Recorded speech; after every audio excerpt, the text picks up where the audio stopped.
Hello and welcome to the Divine Renovation podcast. My name's Dan O'Rourke. We've got an amazing show today. We've got a buddy of mine, Charley Vaughan, is going to be on in just a little bit to talk to us about FM645. Big teaser. Not going to tell you what it is. Love it. But it's a great story, and so I'm excited to have him on. But Ron Huntley, it's good to see you. How are you doing today, buddy? Good to be here and loving the new set. This is awesome. We have a new set. And with our new set, we have a new co-host, Jen FERRIER. Good to see you, Jen. Good to see you too. Welcome to the podcast and welcome to your co-hosting career. Thank you. I tell you. It's the first day of my career. This is a launch. and Ron, you're right. We the team has been working hard to continue to build the set around us. So if those of you are listening, we probably sound the same. But the difference is we're sitting. So we feel like this is a great upgrade. We now have chairs at the office. And as donations continue to come in, one day we might have enough chairs for everybody to sit down. Keep them coming. That's right. Thanks for partnering. So Ron, our whole team did something really cool this past week. And I think, it's something that we would want all teams that we work with to do. What did we do, Ron? What did we do? Yeah, it was the offsite. It's really to invest in one another. We often talk about, the psychology of a team is forming, storming, norming, performing, and adjourning. And the best way to storm well is to form intentionally. And we've added so many staff to the ministry over this past year. We realized that we need to take some time to do this ourselves. And we need more chairs. And we need more chairs. And so it was really fun. It was really fun. It was great to So we went 2 days offsite. Where did we go, Jen? We stayed at I guess it's a cottage or a retreat space by Greg Aiken. Yeah, how else would you say it? I don't know. Where were we? On the water. It was really cool. We were on the water, yeah. Well, that's one of the cool things is that you don't actually need to go somewhere special. It felt really special to us. And the space was donated by a parishioner. So it was a nice place for us to be able to go and spend time together as a team. But we didn't need to rent a big hotel room. We didn't need to go to a retreat center. You can go to a place where you can just be contained and be together, right? Yeah, it was a ton of fun. So what were some of the things that we were hoping to achieve while we were there? Have fun. Have fun. And Jen was in charge of fun with Jen was in charge of fun. Which was hilarious. That's it. I didn't know there was going to be an icebreaker, Jen. And like Ron, you opened the day for us and then you went right into, and there's going to be an icebreaker. Jen, come on up and explain the rules. And Jen, then you got up and you looked just like you did right now. You look a little embarrassed about what was about to happen. Embarrassed for us. I just get to watch. So what you might know is that while the icebreaker was happening, I took out my cell phone and I videotaped the very first two people who actually were the victims.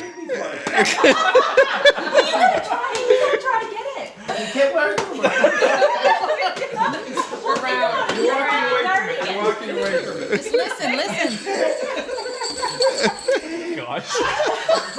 Fine.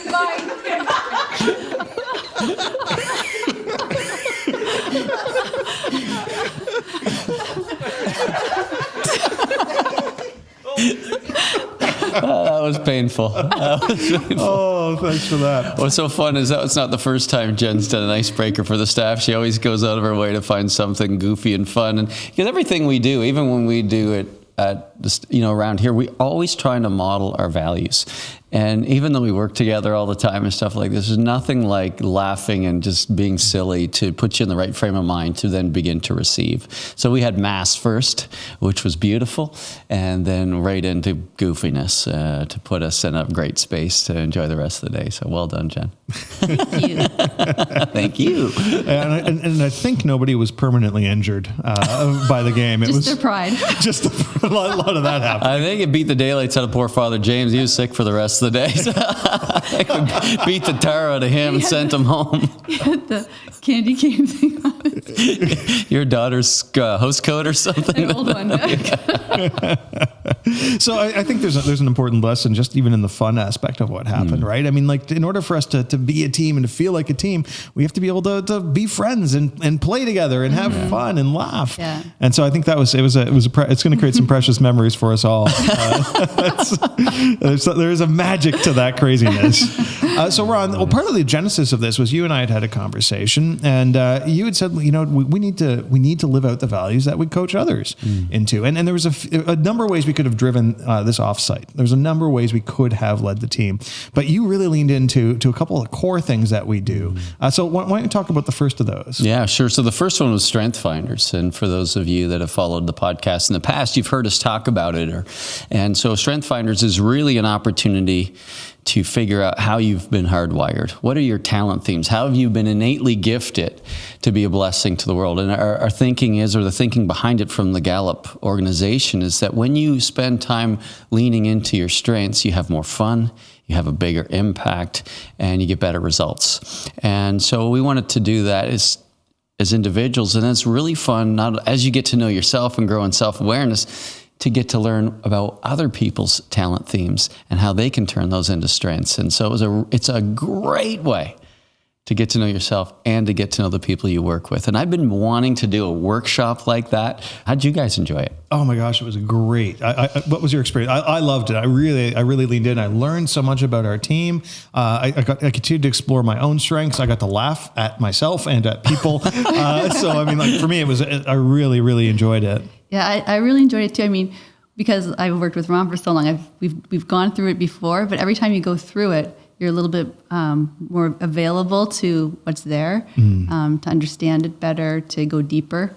Yeah. And that's what I found this time. That's true. It doesn't get old, does it? No. Like it just continues like a fine wine. It continues to ruminate and get richer. And I find that too. I always learn more every time I do it. And you can see it in your own behavior. The more you become aware of it, the more you can catch yourself behaving out of those strength themes. Like, oh yeah, this is actually true. Rod, something you said while we were on the retreat, on the offsite, was that, we don't always see ourselves clearly. We don't always understand how our own strengths are present in the way that we tackle our challenges or our work. And what was really cool for me was, you broke us off into groups many times. And so I was in a few different small groups. And what was cool though, was to talk to other members of our team and just to hear how they don't see some of their own strengths manifest. But it's like, oh yeah, I totally see it. And this is the way. And you can just start listing off the stories. And then that's when it starts to click, I think, for people, right? It's so true. And Jen, you were saying something earlier about that when you first got your strength themes. What were you originally? I'm like, empathy's not like a strength theme. That's what I was thinking. This is not something. This is a curse. I don't really want this. Auction off. Trade you two of mine for one of yours. Yeah, true enough. That's true. You don't even, some of them you don't even know are strengths because you don't understand it from a perspective of strengths. And then there's some you just don't even see in yourself at all. Mm-hmm. So true. Well, I thought it was really fun to be able to delve into them and to explore them and to learn more. In addition to our strengths, we did something else though. Yeah. We did something that is actually a little newer, at least for me. Our senior leadership team went through it. Oh goodness, about 8 months ago. Mm. I think I got the note from you saying, "Hey, Danny, I want you to do your APEST, and here's a link." And I'm like, "Okay, Ron, sure. What's this thing?" And so we did APEST. Yeah. So what does APEST stand for? So, and it's from Ephesians. I believe it's in chapter 4. But it talks about Jesus had given some as apostles, some as prophets, some as evangelists, some as shepherds, and some as teachers. And those are 5 charisms of really a healthy church. We need all of those 5 to be functioning well if we're going to be successfully and sustainably missional. Mm-hmm. And it's so common. And I remember when I did it for the first time, because you score them, they're numerically scored, so you see how you're weighted.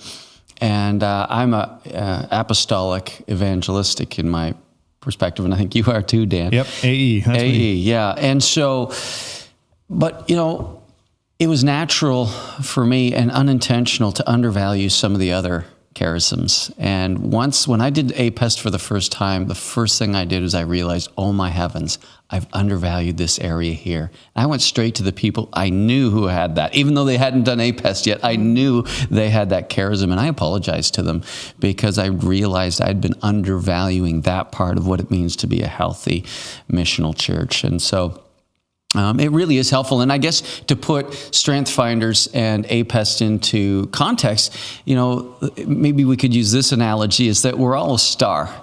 Every one of us are a star. And so when you do Strength Finders, that tells you what kind of star you are, which is really cool. But APEST is in the context, like strength themes are God's gift to you.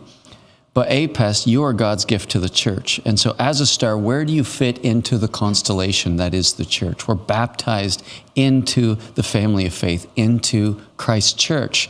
And so what role is God calling you to play in your ministry to raise up other people in the context of that? And so that's how those two overlap. And I don't know about you guys, but I found as the day went on, that was because that was on day 2, and you overlap those two things, you really see how your strength teams help form you in that charism ministry that you have of one of the... Well, let me ask you, so I see how the two certainly fit together. And for me, it was like, yeah, obviously. For me, it was just such a natural fit. It fit like a glove for me when you worked through them. And just so for those who are listening who haven't done Strengths Finders or APEST, I mean, these are psychometrics. They're online. You do a test. I think they're very affordable, if not free. At Strengths Finders, I think there's a small fee, but then they give you the results of your test and your scores, and they say, well, these are your top 5 strengths, and these are your APEST results. And so that's what we did. We took those results in, and then Ron, you did a wonderful job workshopping us over 2 days through those results. Can I ask you a question?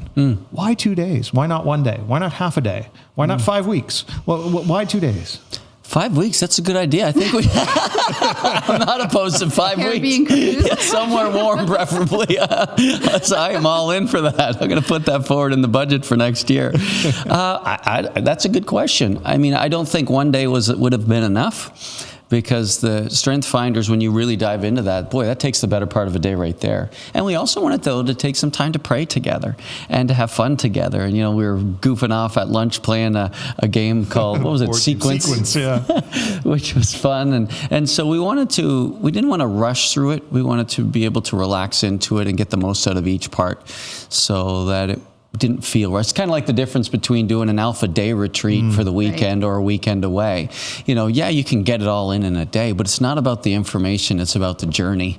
And so doing it over 2 days, it felt like we weren't rushed, and we could just really ease into and participate in each of the parts. Did you feel that, Jen? Yes. Yeah. 2 days for me felt like it was...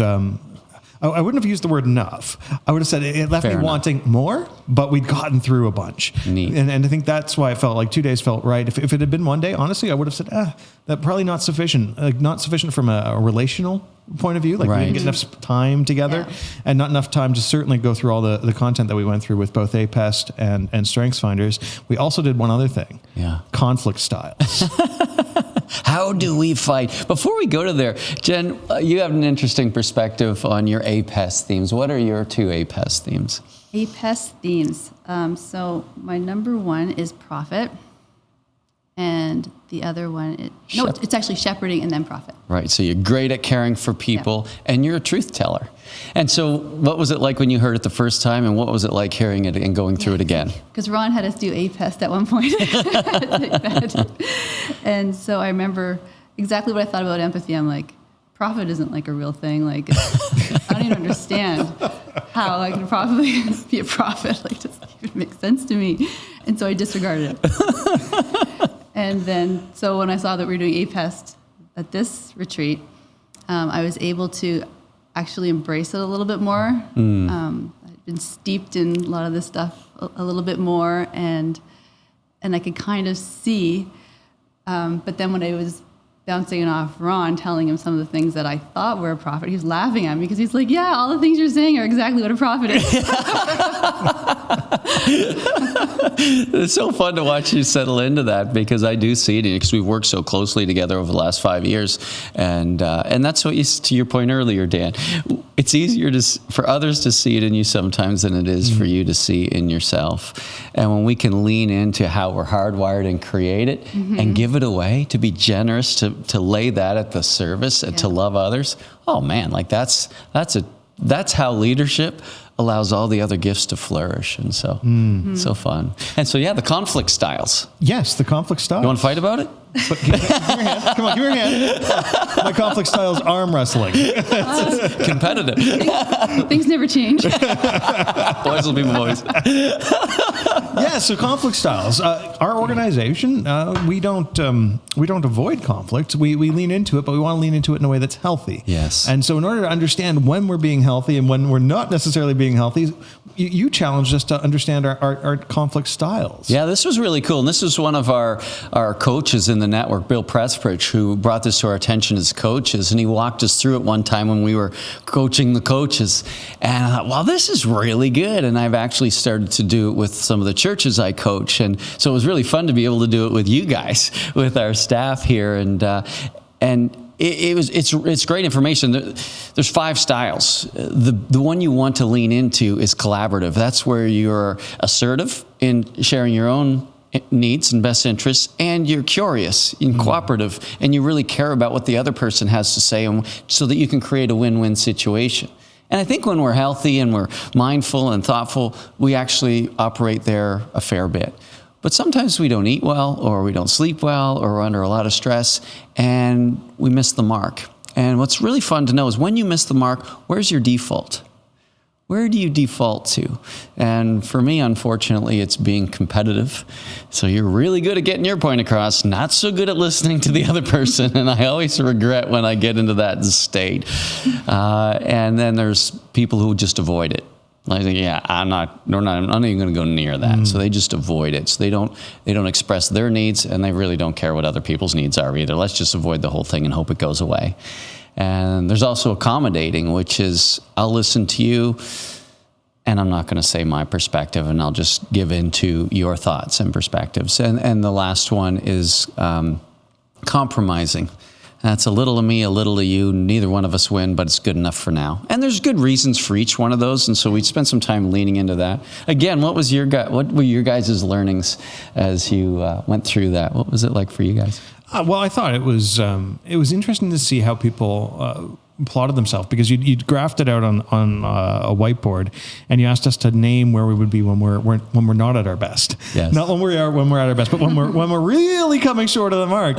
And so we're putting ourselves in those categories. We're like, yeah, I guess I'm that dork. And, Exactly. But it was interesting because we all had to own our dorkiness and put ourselves in the places, and we had an interesting spread, right? Like Yes, we did. It wasn't like everyone fit in the same category. It was we actually were spread around the various graph. And then it was, I guess there wasn't a lot of ahas. Oh yeah. But what it was for me anyways, is it reinforced, I guess, certain assumptions I had about our own team members. I'm like, right. Okay, so if I'm in conflict with X, Y, or Z person, I know exactly how they're going to react. Now the question is, because I'm competitive like you, Ron, when I get into that zone, am I going to steamroll, or am I going to try and shift my own style? Yes. And that's where I found it to be illuminating, right? It's okay. Well, understanding how our two approaches will intersect, I've got a choice to make, because right.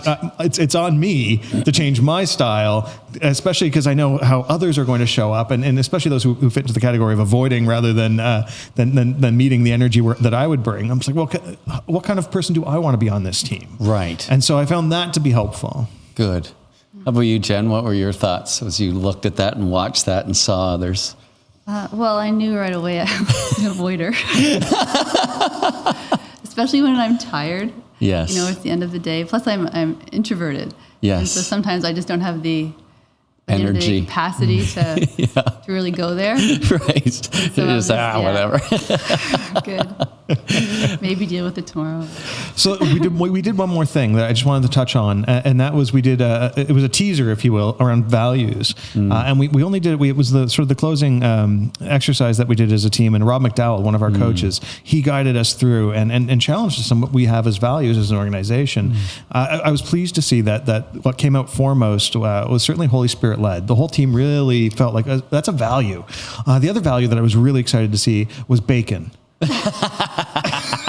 I love that bacon made it on our values list. It was talked a lot about, but I don't think it made it to the final 3. It might not have got any votes, but we all know it deserved them. So this place actually smells like bacon right now. I love that we have a place that smells like bacon. It's amazing. We do bacon cologne. How does that? That would be wrong. You can buy it at the grocery store. It's $5 a pack. You just rub it on yourself. You're good. It's a little greasy, but it's a little greasy. Oh, gross. This has gone downhill. It smells like bacon here because we do a breakfast together as a team every Friday before we podcast. And so it's a special time for us to get together. And sometimes there's bacon. Today there was bacon because it's a value. So we didn't have time to really delve into the values with any great length, because it was, a workshop of that type would take a fair bit of time. But what I appreciated was just to see the synergy in the values that we all have as a team and the way we approach our work. And so it was great to be able to see that sort of clustered together and to identify that we all are on this mission together with very, very similar values. So I think, Ron, here, just in my closing thoughts on it, and I'd love to know yours, is this stuff is really important and it's not easy to make time for. And whether you're running a parish with a bunch of staff or a bunch of volunteers or whatever the composition is of your team, this kind of taking time, making time to have this kind of an offsite or a treat together, it is so critical to building the kind of organization that you want to build if you're going to be an organization on mission. It's so true. And really, it's about intentionally investing in others. This is just one way to do it. The other way we do it is, like you mentioned, here's the breakfast we do on Fridays. At Saint Benedict, we made sure we had our one-on-one meetings. We also made sure we had our weekly team meetings. We also have leadership summits. These are all ways that we're intentionally investing or making deposits in the right people. And that's what this was an example of. We want the staff at the Divine Renovation Ministry to know we love you, we care about you, we want you to grow, we care about your relationship with Jesus, and we want to be able to, when we do storm, to storm well so that we can resolve our issues and get back to being generous by blessing others. And so that's what it's about. And I think so for us, the only thing I felt bad about, and then the senior leadership team wrestled with this for some time, the only downside was that we didn't have the resources to bring the whole team together, because our team is spread so far afield. We've got people in the Philippines, we've got people across the United States. And so Australia. We just didn't have the resources to actually bring people together, which is what we'd hoped to do. And at the very beginning of the year, we set the goal, but we weren't able to make it happen this year. And so that, to me, that's the only pang I feel is like, I wish we could have had everybody present. But we were only able to bring together those that were local. But maybe next year we'll be able to make it happen. Here's hoping. Here's hoping. Anyways, we're going to cut. We're going to take a quick break, and we're going to be right back with Charley Vaughan.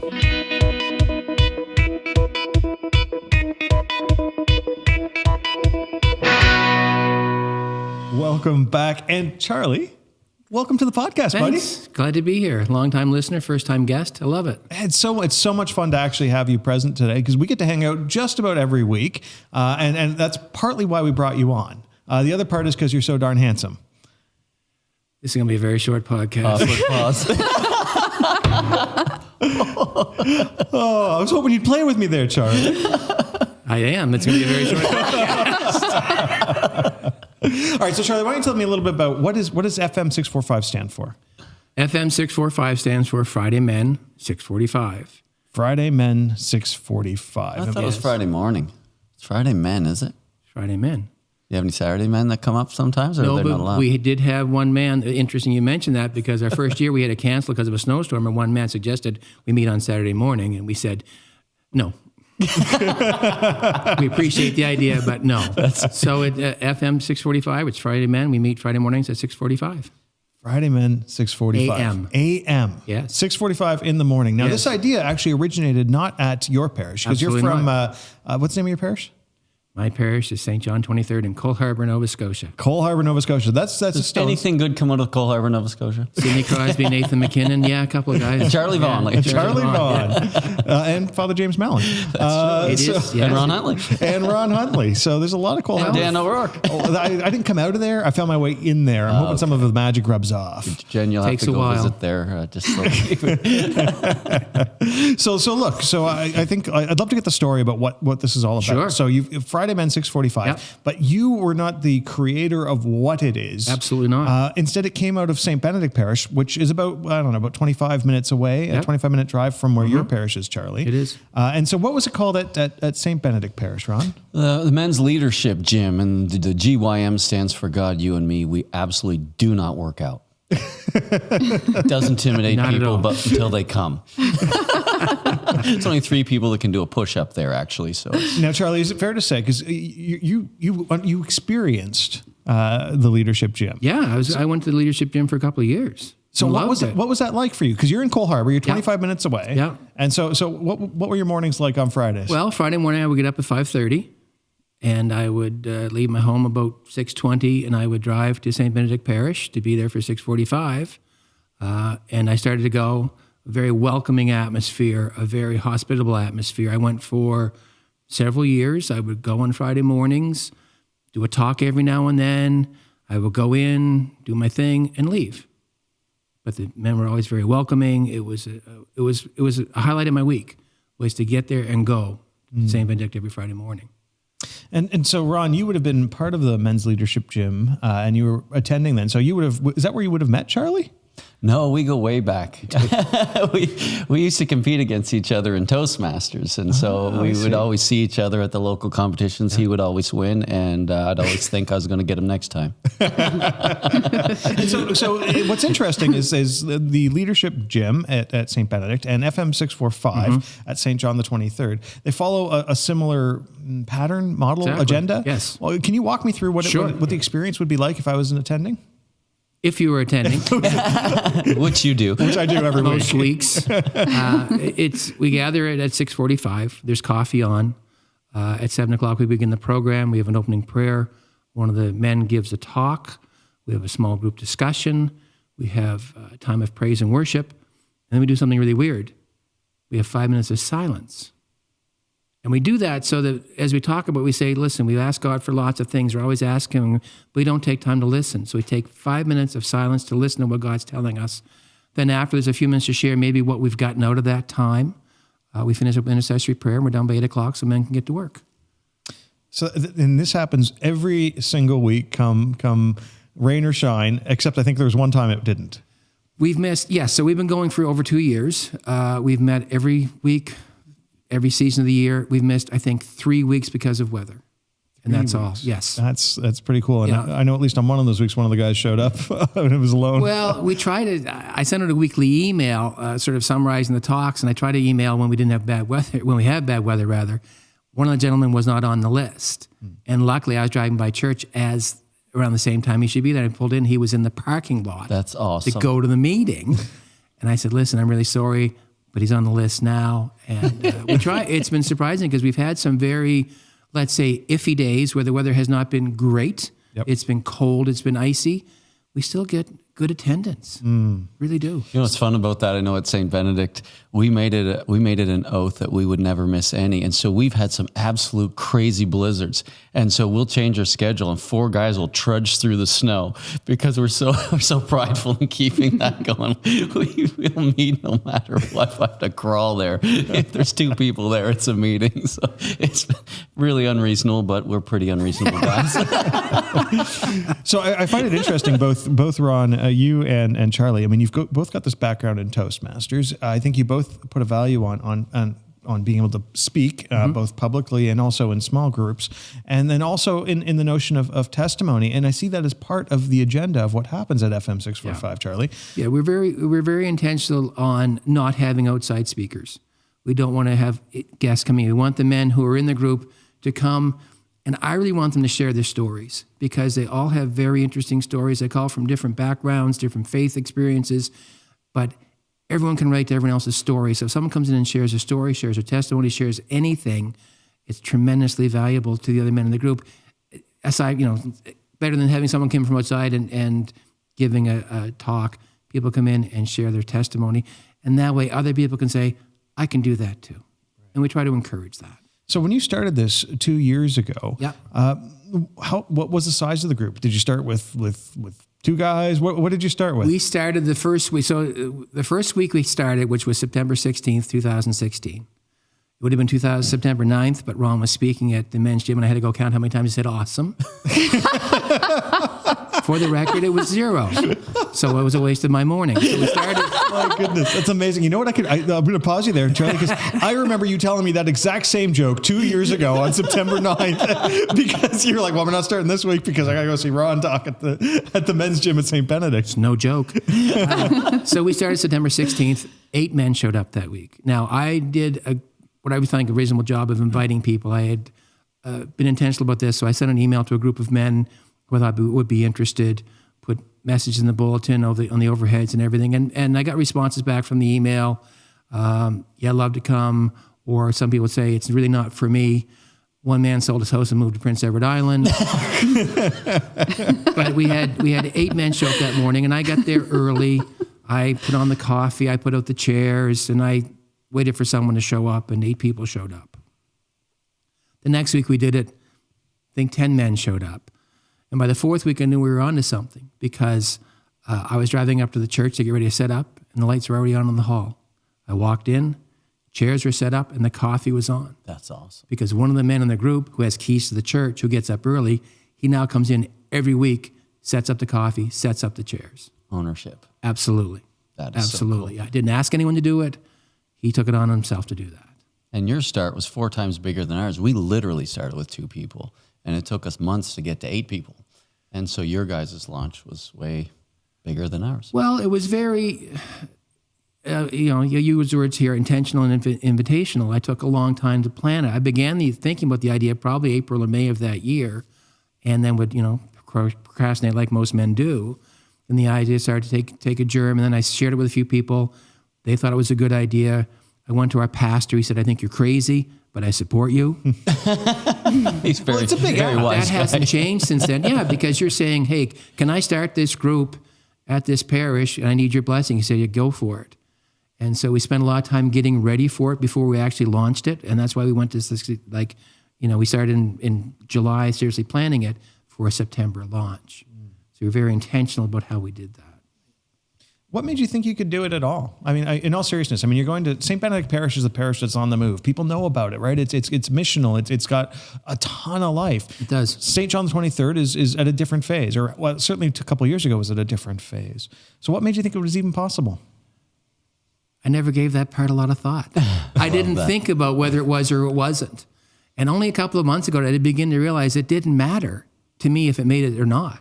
Because if it failed, I go back to Saint Benedict. Right. There was no risk for me involved with this. And I guess I never thought it wouldn't work. That's awesome. Because it's not me, it's the Holy Spirit doing everything. I'm just a guy showing up going, I got this idea, and then you realize it's not even your idea. It was planted there. And so I never gave it a lot of thought that it wouldn't work. I knew the men that were there, and like I said, 4 weeks in, someone else making the coffee, and we were running from then on. We get 23, 24 guys every Friday now.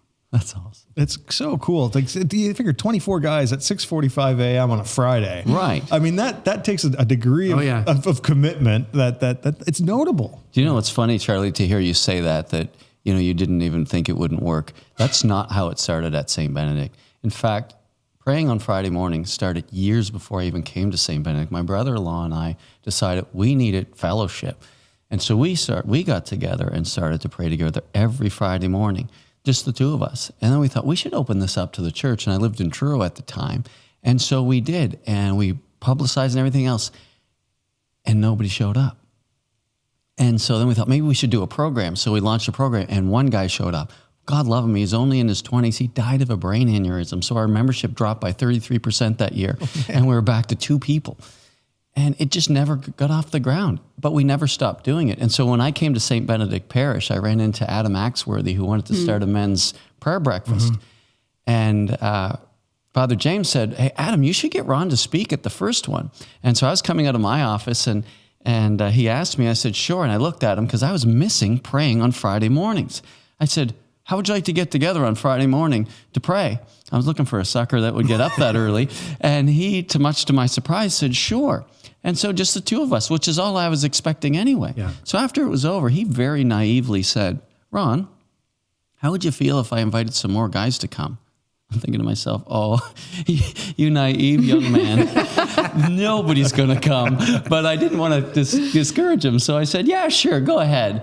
And he brought 2 more guys the next week. It was Craig Sampson and Corey Robinson. And I thought, my gosh, they actually showed up. And so I invited somebody the next week, Francis Best. And it just grew from there. I did not think it would work. Yeah. And you didn't think it wouldn't work. Isn't that cool? But both ways it worked because the Holy Spirit is on the move. Oh, absolutely. And it's one of those things, just let's go for it, see what happens. And what I find is, and this is really important, if you want to invite men to something like this, do it in front of their significant other. It's happened more than once. Shame where is a beautiful thing. You make the invitation and the partner will reinforce it. I had a gentleman who I wanted, that I had pegged to do the music, and I invited him in front of his wife. And his wife essentially told him to come. And he went to he came to the first day, He didn't bring his guitar. We sang "Lord, I Need You" by Matt Maher a cappella, and we did an okay job. But he's been our music leader ever since.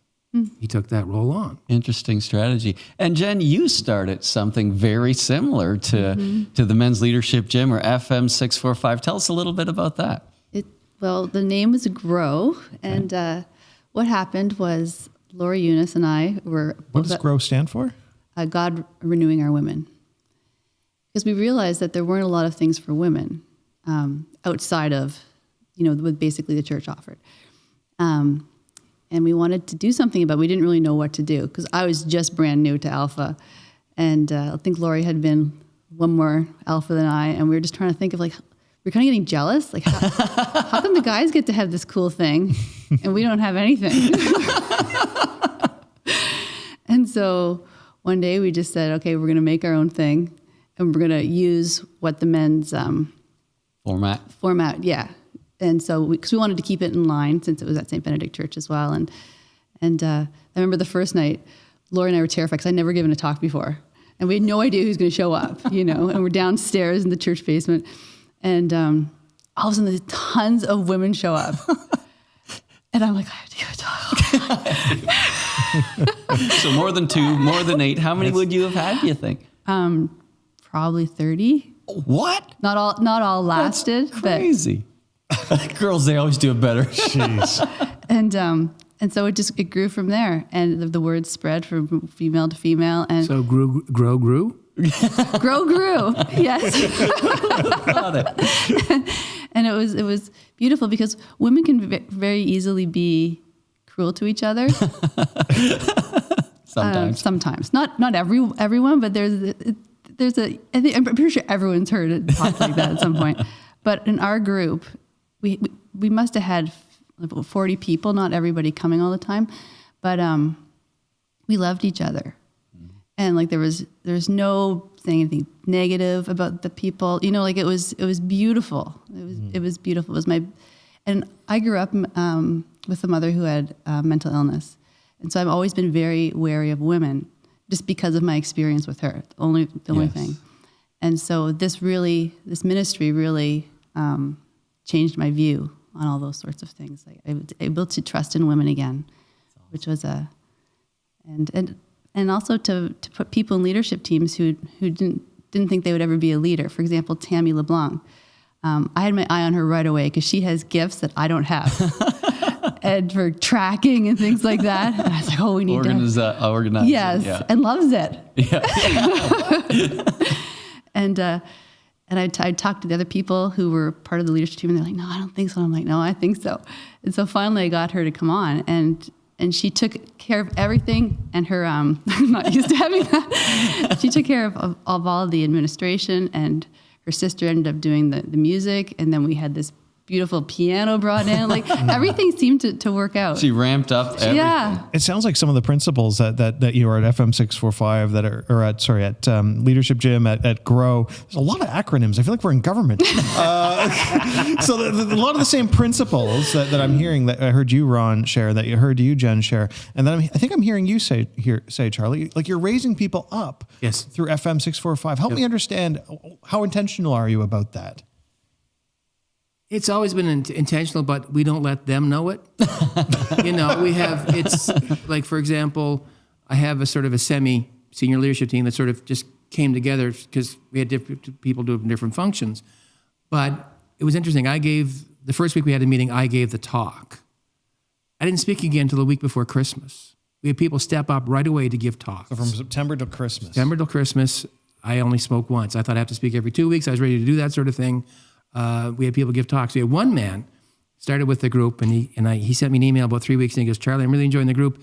However, if I have to give a talk, I will have to leave. I sent him back an email. I said, please don't leave. Don't worry about it. 2 weeks later, he sends me an email. Can I bump Larry next week and give a talk? I said, absolutely. When people talk, they grow, don't they? They do. And some people you have to...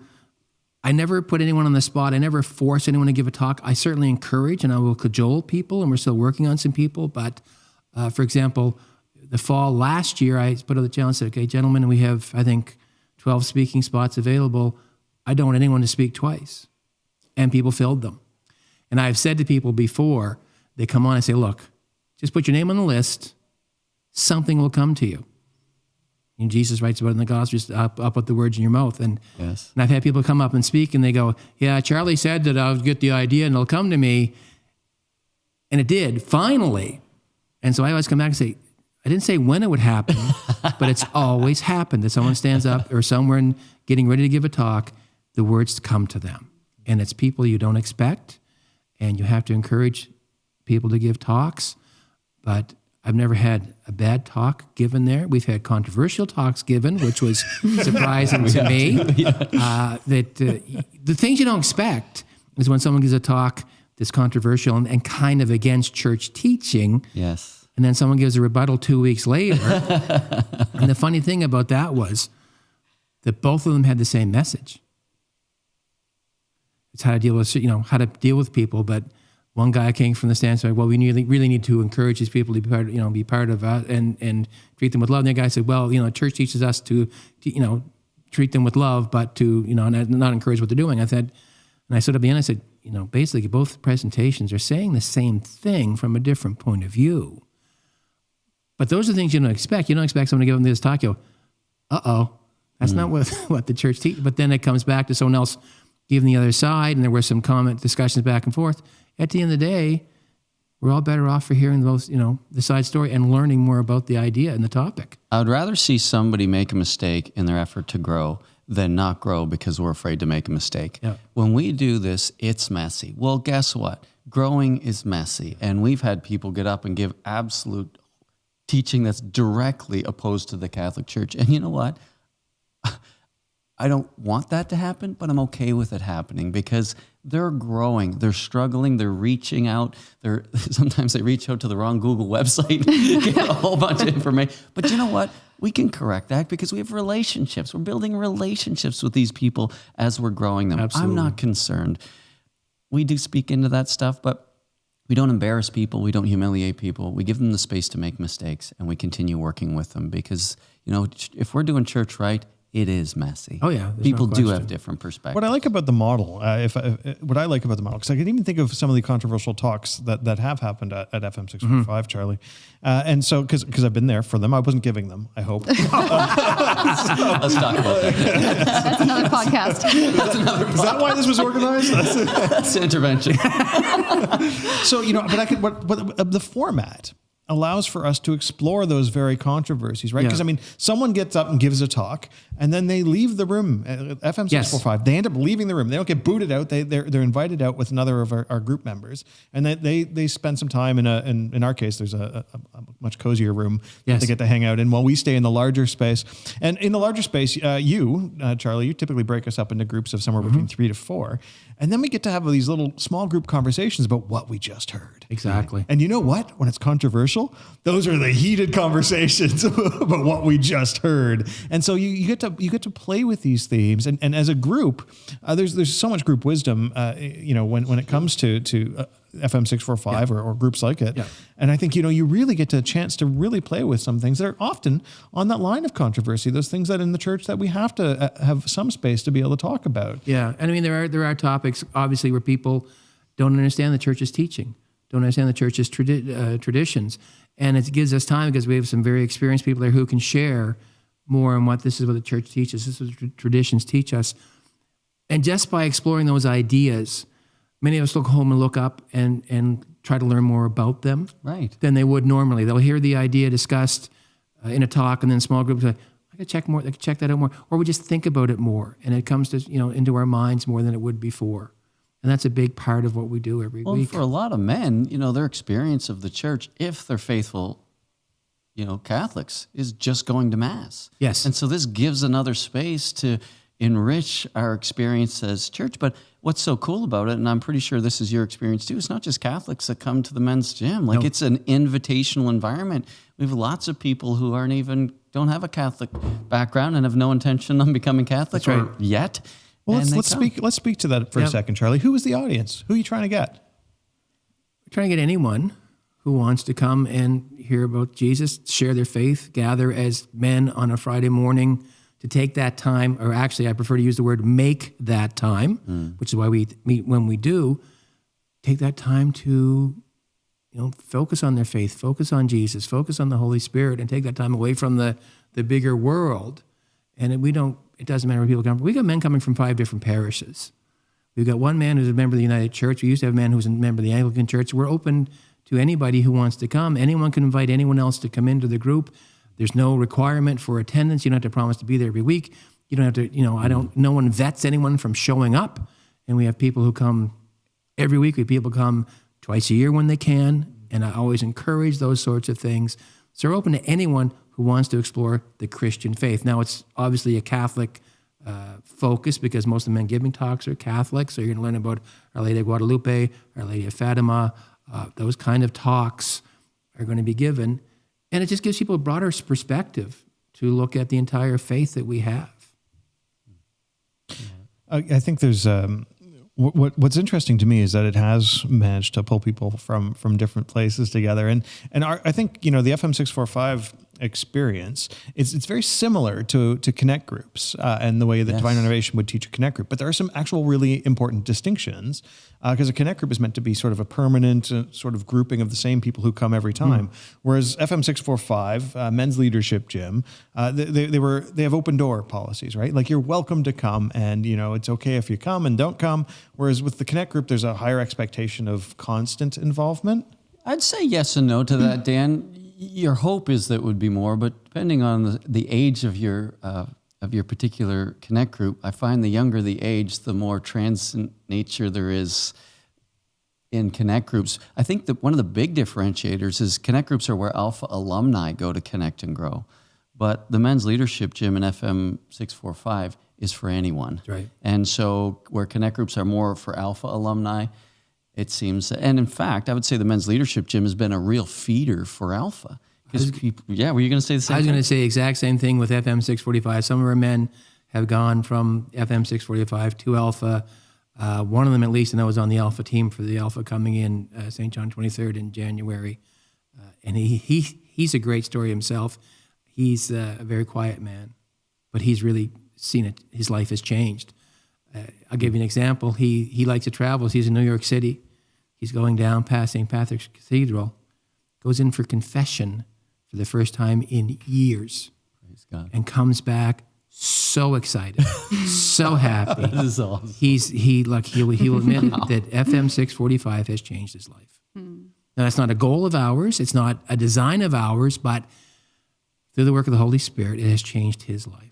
That is so beautiful. Oh, yeah, it's an amazing story. It really, really is. Do you know I love, because you said something earlier, Charlie, that, 5 different there's people from 5 different parishes at your gym or at your gathering. We see that too at Saint Benedict, and that's with our Alpha too. At any given Alpha, there are people that will come from other parishes who might not be running Alpha, or the Alpha isn't on a night that works for them.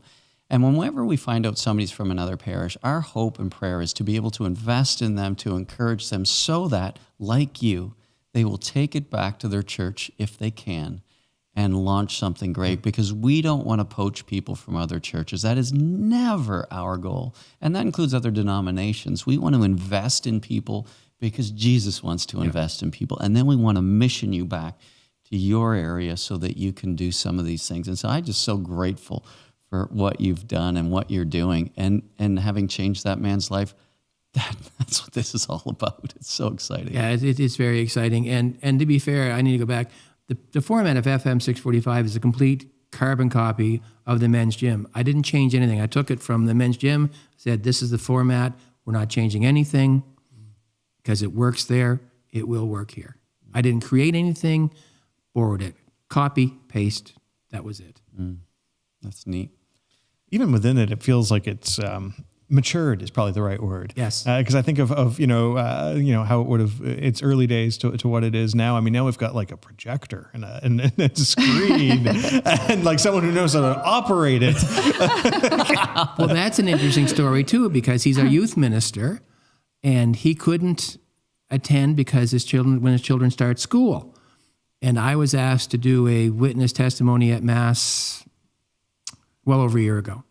Spoke about FM645, and of course I'm on the pulpit. What I'm going to do, I invited everyone who has not gone to come to FM 645. His daughter changed her school routine so she could take her younger brother to school so he could come to FM 645. Stop it. He has a computer. He has a tech. He does this thing when we do music and the lyrics are on the screen. He changes them with his phone. I don't know how he does it. No, he's Catholic. Oh, no, he is very Catholic. He's passionate. But these are the things that have happened where people have changed their schedules to allow other people to come because they see it as important. That's so cool. Yeah. You know, one of the things, I remember one guy talking to me one day, he came in and he was coming to the gym fairly regular and he was quite quiet, quite to himself. And, you know, he'd say hi back and stuff, but he's quite to himself. And one day he said to me, "This is my church, eh?" I said, "Okay, good." But I didn't really know what he was getting at. He said, No, I don't go to mass on the weekends because I've had an injury and it's too busy and too many people and I need it to be quieter. And so for me, this is my church. And I just thought, thanks be to God that he has a place where he can go that's focused on Christ, that's focused on the power of the Holy Spirit, and there's genuine fellowship. Absolutely. What was so beautiful is I remember probably a year or two later, I see him coming to mass with his girlfriend or his wife, and I just thought, oh, thank you, Lord. And then no sooner, 6 months later, see him show up at Alpha. And I've just watched him grow and more importantly, his impact on everybody around him. He has a great sense of humor. It's wonderful that we can provide different on-ramps for people. It doesn't have to be the Holy Mass. That is the Holy of Holies. Yeah. The Eucharist is the source and summit of our faith, but not everybody's at that place. And what you're doing, Charley, and what you are doing, Jen, with the women, is gives people a place that maybe might be more comfortable for them, might be a pace that works for them.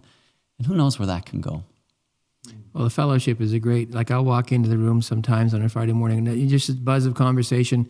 People who didn't know each other 6 months ago are having a chat over the coffee beforehand. And what's happening with our group now is many of the men are retired. So when we're done at 8 o'clock, they hang around. There may be another cup of coffee. There may be more conversation. They may be doing all kinds of things, but they hang around together now and more conversations are happening and friendships are growing and it's just a fantastic experience. But I want to share a story. There's one man I tapped, a year ago. I said, "Why don't you come over with us on Friday mornings?" "No, I can't start that," he said. I said, "Why not?" Can't start that. He said, "If I start going, I want to go every week." I said, "Well, that's kind of the idea." So a friend of they're both retired gentlemen, his friends started to come to the meetings.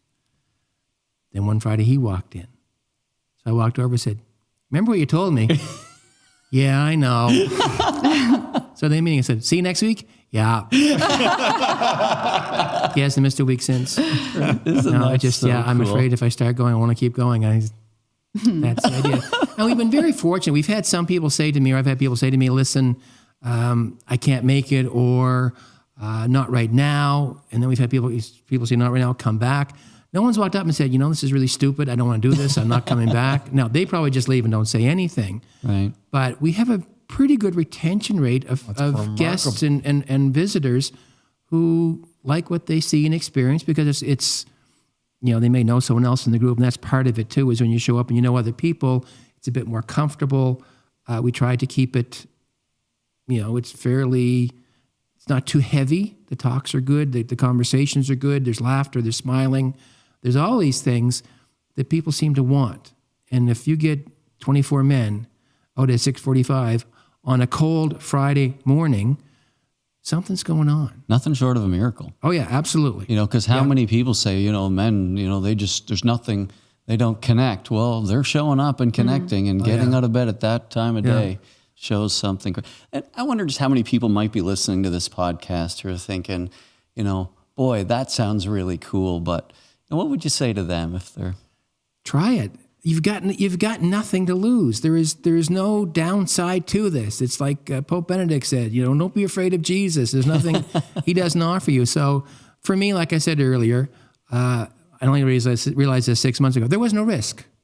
If it didn't work, I had somewhere else to go. So try it. Start.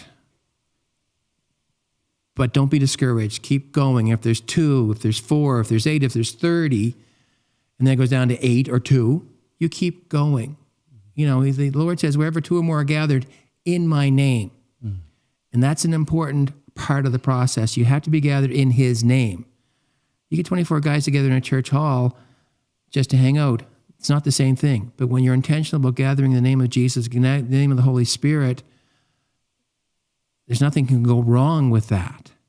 And I think people just need to start and say, we could do that here. We can get a group of men together.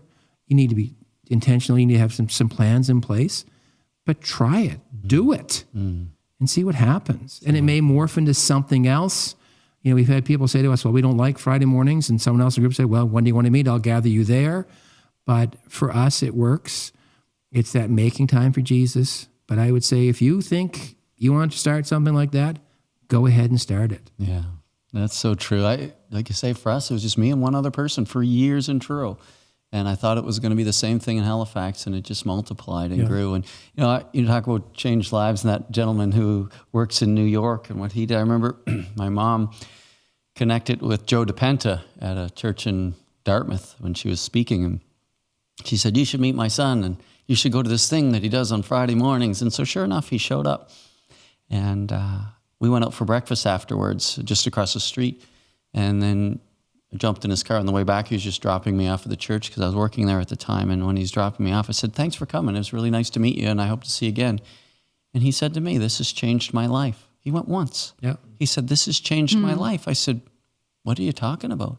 He said, when I was playing in the NHL and growing up through the hockey system, when I started to get more curious about my faith, people who reached out to me were all evangelical. And so I would go to these evangelical events, and they were great people, and I really loved it, but it never felt like home because I grew up in the Catholic Church, and I always wanted to be a part of something like this, and there wasn't anything like it anywhere.